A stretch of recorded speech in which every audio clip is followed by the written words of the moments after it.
tới những dừa. Ao giờ nó đi tia đây này.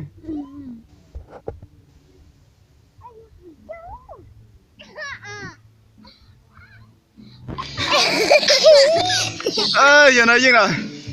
Thôi, ha.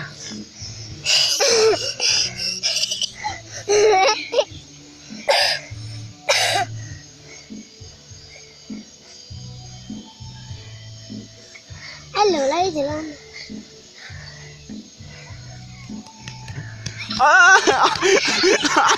Giờ nó đi ý dạng đây. Giờ nó mà ý dạng cậu ấy chép liền mà cho thiệt luôn này. Y o bậy tha.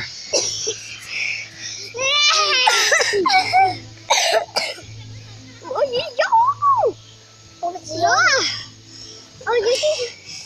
Tôi đây thế này. Tăng lắm. Anh gì cái ha. đã chứ đã. Giờ nó giờ gì đây. Tha.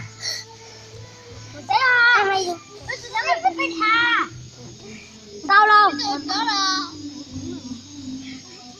Có mấy con đã đi.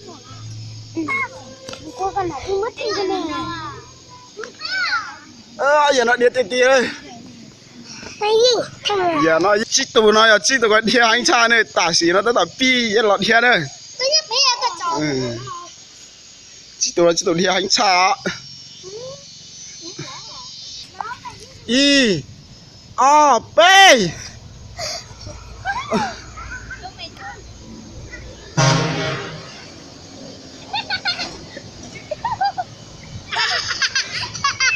Giờ nó đi tia đây. Giờ nó giờ tiếp lo gì chứ, xí cho nó đi bỏ là vào. Giờ lo ra mà giờ đi anh tia đây.